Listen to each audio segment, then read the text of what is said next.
Every developer I know faces this fundamental tension. You want to build fast, right? Get those features out, see things working quickly. Yeah, the speed is tempting. Totally. But then you look at the code a few weeks later, and maybe it's a tangled mess, or the architecture just doesn't hold up. Right. The dreaded tech debt. Exactly. What if I told you there's maybe a new workflow that promises to deliver both lightning-quick development and rock-solid architectural planning? Okay, that sounds ambitious. It sounds almost too good to be true, I know. But a developer in Japan recently shared their experience combining Amazon's new Kiro IDE with Claude Code. Ah, Kiro, that's the spec-driven one, right? Yeah, and what they built is, well, a really interesting example for how this could fundamentally change the way we approach software construction. Okay, welcome everyone to this deep dive. We're going to pull apart a real-world scenario here, one that kind of challenges our assumptions about AI-assisted development. So where's this coming from? Our source today comes from a developer at Ubi in Japan. They published their findings on zen.dev, and they use this specific pairing, Kiro, which is, like you said, basically a spec-driven AI dev environment, along with Claude Code, a powerful LLM, really optimized for code generation. And what did they build? An entire 3D solar system simulator. Wow. Yeah. And the remarkable thing wasn't just that they built it, but how they did it, maintaining impressive development speed while still delivering high-quality, well-structured code. So as we explore this, think about your own experiences, with current AI coding tools. Do you often find yourself maybe sacrificing architectural integrity for speed? Or the other way around, right? Getting bogged down in planning. Exactly. Losing momentum in meticulous planning before you even write a line of code. This deep dive, well, it aims to tackle exactly those frustrations. So let's zoom in on that core dilemma then. On one side, you have these incredibly rapid code generators, tools like Claude Code, Cursor, GitHub Copilot. Yeah, they churn out code like crazy. They can churn out features in minutes, right? It's phenomenal for getting things done fast, but here's the catch. When your instructions are vague, the output can be, well, inconsistent. Sometimes it's brilliant, sometimes it's completely off track. Right, leading to that architectural debt you mentioned. Exactly. Building up technical shortcuts or, poor structural decisions that will cost you much more to fix down the line. It's like building a house really fast, but realizing you forgot a load-bearing wall. Precisely. And then on the other side, you have tools designed specifically for planning and architectural rigor. Kiro is a prime example, a spec-driven IDE. Okay, spec-driven. What does that really mean in practice? It means it prioritizes generating incredibly detailed requirements, comprehensive design documents, and granular implementation plans, all before you write much code at all. Sounds great for laying a solid foundation. It is fantastic for that. And this is a big but for many developers, the actual coding execution within those planning tools, it can feel agonizingly slow. Okay, so that's the trade-off.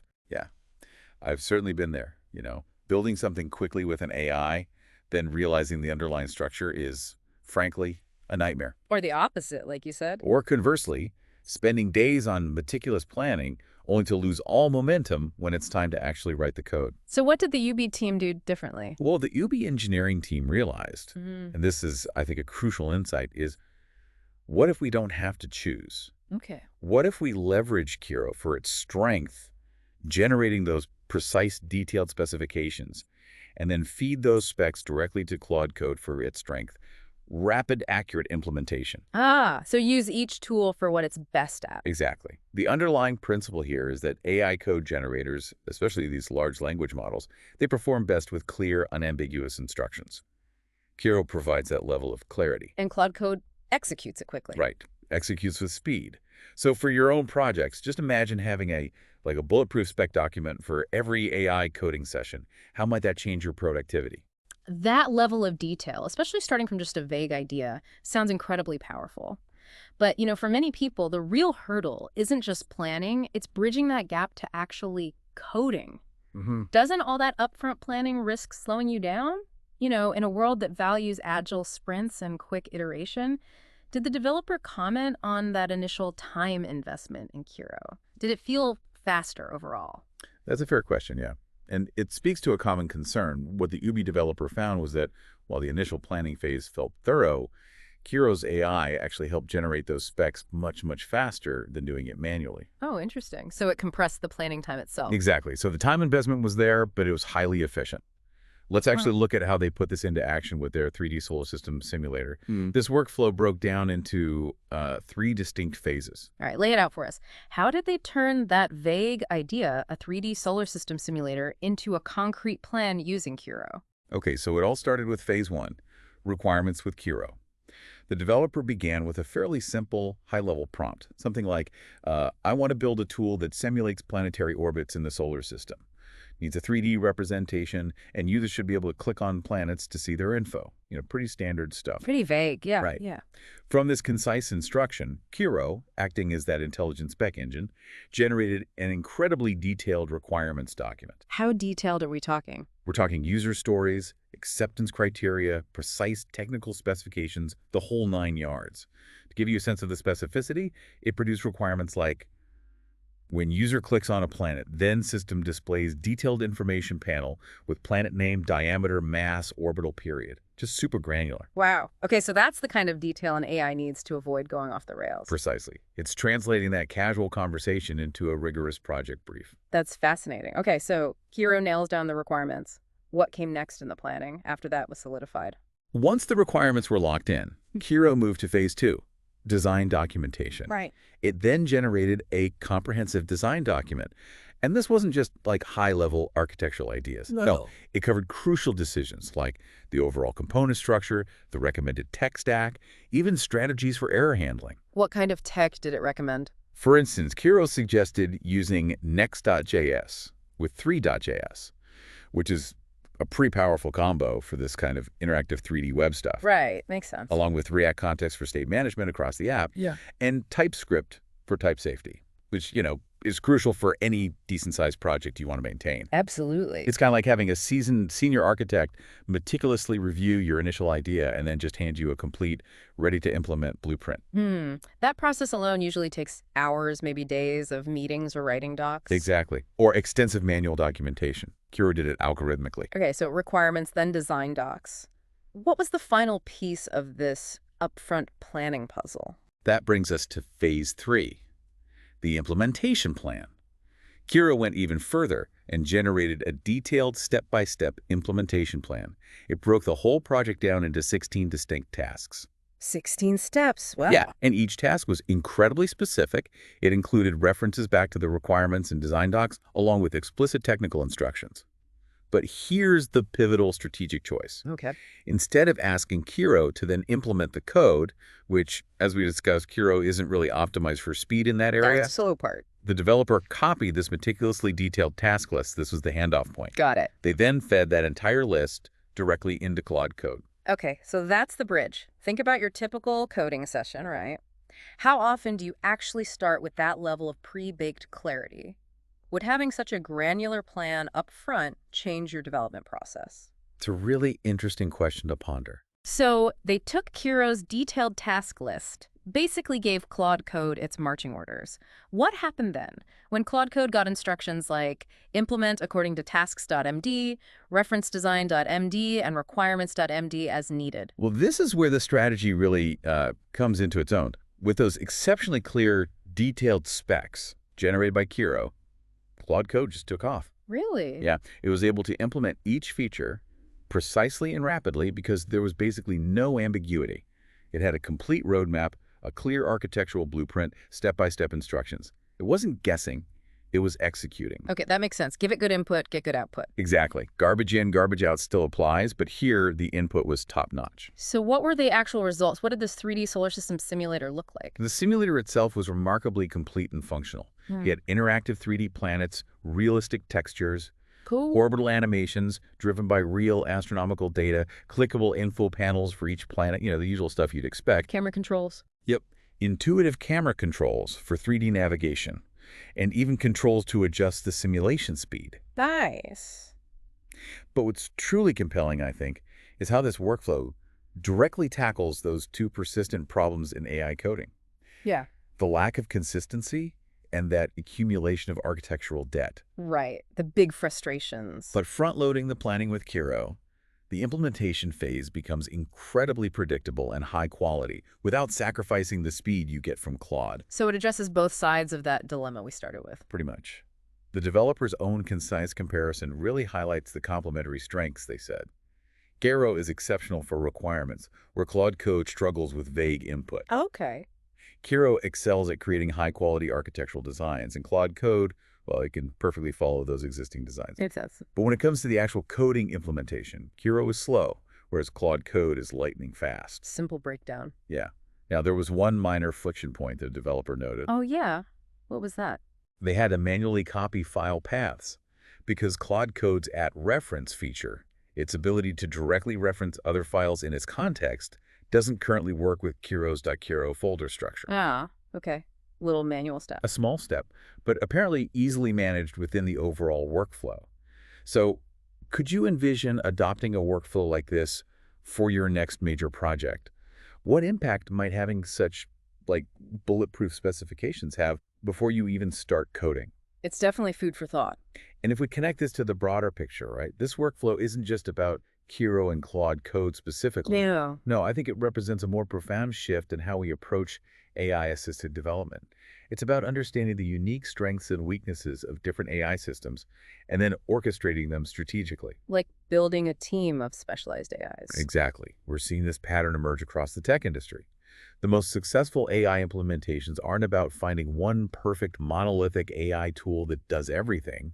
Instead, they combine specialized tools that excel in different complementary areas. So what are the core principles here? The universal core principles of this approach are pretty clear, I think. First, leverage AI for detailed planning and precise specification generation.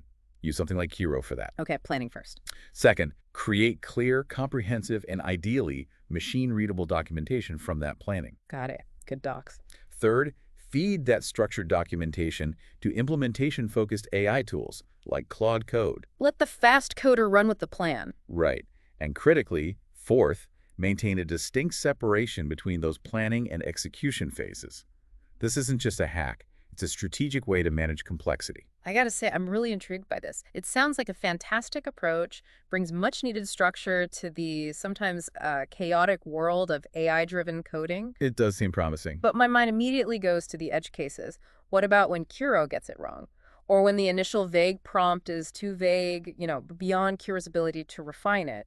Does it risk creating more cleanup work than it saves in those scenarios? Or is Kiro robust enough to handle those ambiguities? That's a crucial point, yeah, and it really highlights the continued need for human oversight and judgment. Okay, so it's not fully automated. Definitely not. While Kiro seems incredibly good at generating detailed specs from vague prompts, it's not foolproof. The developer's experience implies that reviewing and refining Kiro's output in those planning phases is still absolutely essential. Right, human in the loop. Exactly. It's not about automation replacing judgment, it's about amplifying it. The potential cleanup, though, is significantly reduced because you're catching structural issues and misinterpretations before you've generated hundreds or thousands of lines of code. Ah, so it shifts the correction point earlier. Way earlier in the cycle, which is inherently more efficient. You're fixing the blueprint, not rebuilding the wall. Makes sense. And the developer did mention that Kiro's own capabilities for implementation speed are likely to improve over time. So maybe Kiro will get faster at coding too. Maybe.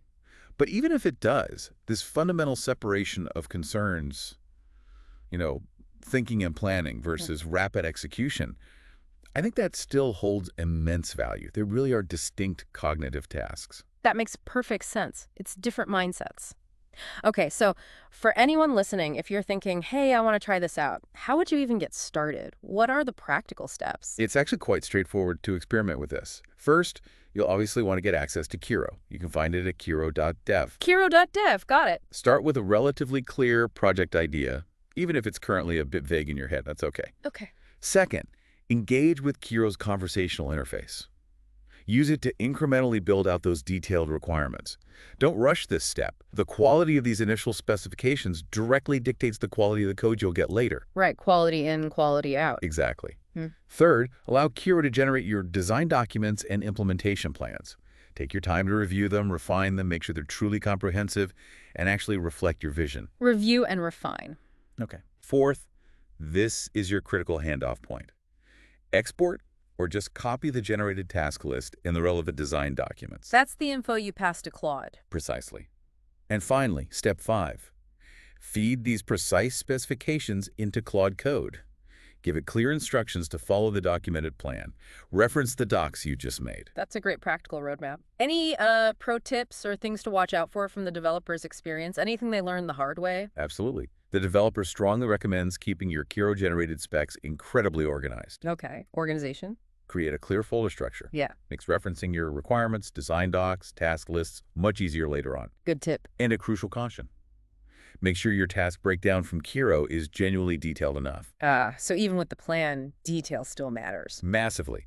If tasks remain vague, even a great tool like Claude Code will still produce inconsistent or, less than ideal results. That garbage in, garbage out principle. It still applies, even with advanced AI. Right. Can't expect magic from a vague task. Yeah. Exactly. And hey, if you do try this workflow, consider documenting your results and sharing them somewhere. Yeah. The more we all learn together, the better these workflows are going to become. Yeah, definitely. What this Ubi case study really shows us, I think, is that the future of development isn't necessarily about AI replacing developers wholesale. Agree. It's more about developers becoming highly skilled orchestrators of specialized AI capabilities. This Kiro and Claude code workflow, it's a perfect, tangible example of that evolution in action. Yeah, well put. So experiment with these tool combinations, document your unique results, see what works for your specific context. And always remember, the most effective AI workflow is ultimately the one that amplifies your strengths and enhances your judgment, rather than trying to replace it. Fantastic final thought. Next week, we're diving into another fascinating AI workflow, exploring how to use multiple AI models simultaneously for things like code review and optimization. Should be really interesting. Looking forward to it.